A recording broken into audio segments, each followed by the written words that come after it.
everyone, it's Stephanie and welcome back to my channel. Today I want to do a book review for Song for a Whale by Lynn Kelly. And this is a middle grade book that follows this girl, Iris. So from fixing the class computer to repairing old radios, 12-year-old Iris is a tech genius. But she's the only deaf person in her school, so people often treat her like she's not very smart. One day in science class, she learns about Blue 55, a real whale who is unable to speak to other whales. Iris understands how he must feel because she also is unable to speak with her classmates. Then she has an idea. She should invent a way to sing to him. But he's 3,000 miles away. And Iris comes up with this plan to sing to the whale and find a way to meet him and play her song for him. This book was so amazing for me. I haven't connected with a book like this in a very long time.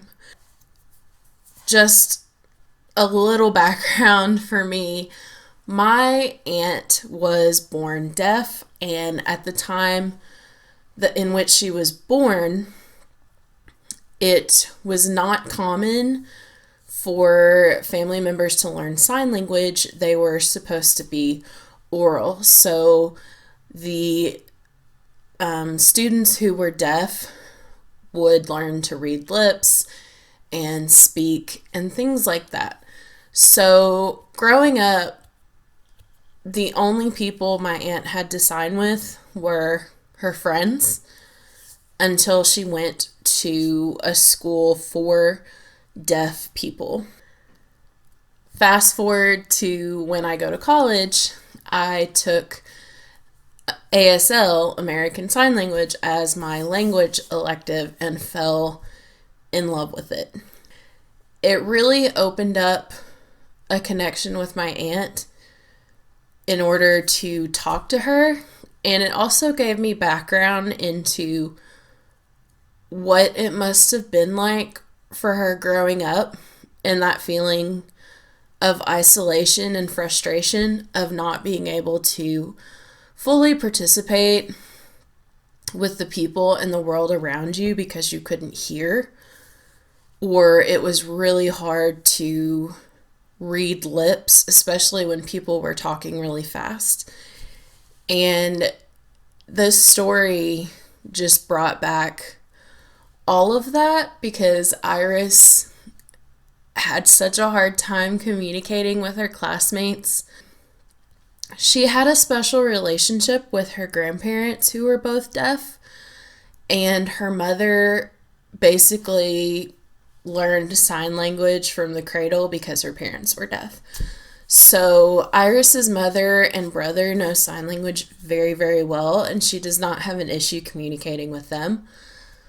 But her father isn't that great at it, and he doesn't seem to show an interest in wanting to learn how to more effectively communicate with her, which is really frustrating.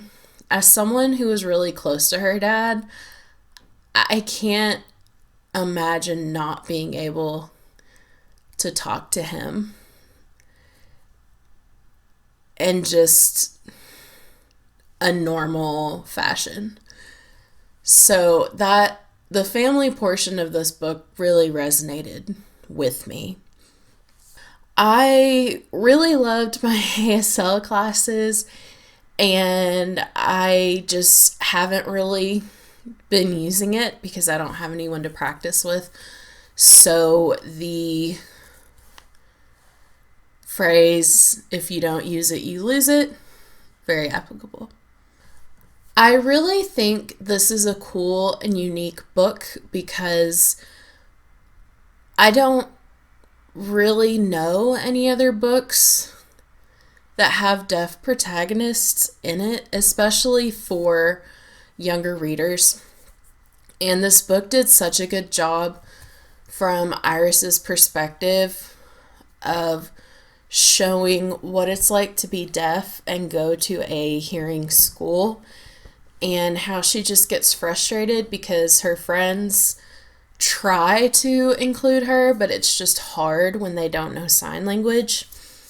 Iris is also a really cool character because she loves radios, and I love that even though she can't hear the sound, while she's fixing it, she can tell if it's working or not by pressing her hand against the speaker. And by the vibration, she can tell if it's staticky or not working, or if it is working correctly.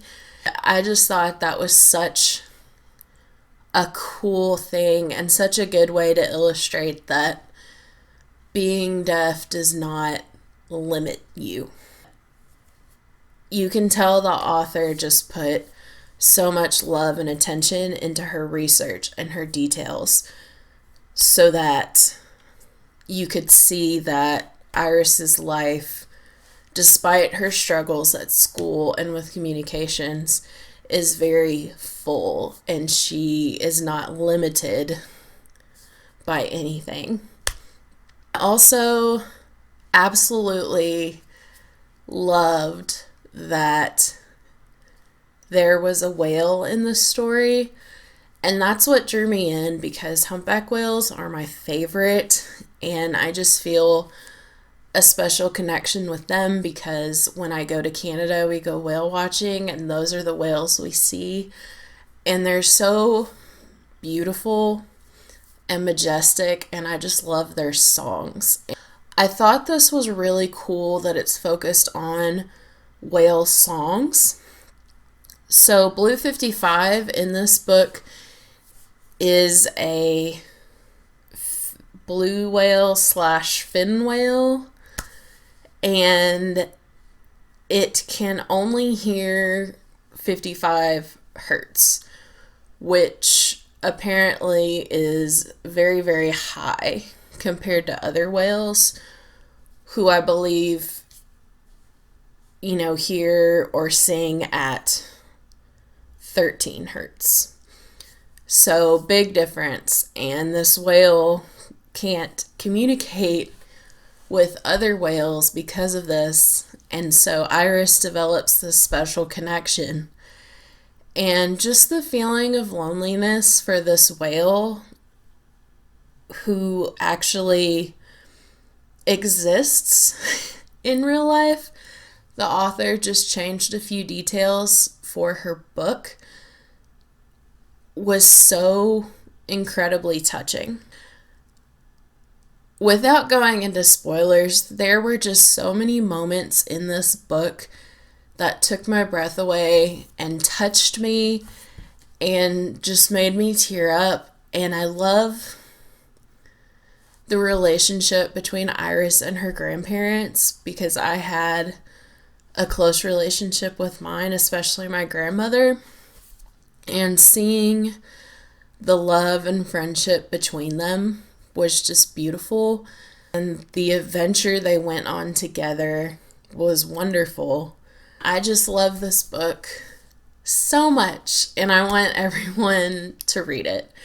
And I finished this book, I think at 1 a.m. the other night, and I'm just crying happy tears at the end because it was just such a beautiful story. And I loved the ending, and I loved the journey that Iris took to get where she ended up.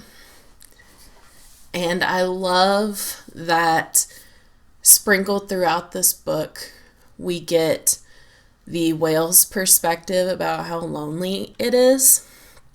So you really feel that connection between Iris and the whale. I could just gush about this book all day. I absolutely adored it. I gave it 5 out of 5 stars, and I just think everyone should read it. So, have you read this book? If so, please let me know. And if you haven't read this book, please, please, please go pick it up. You will not regret it. As always, if you like this video, make sure to give it a thumbs up and click the subscribe button down below.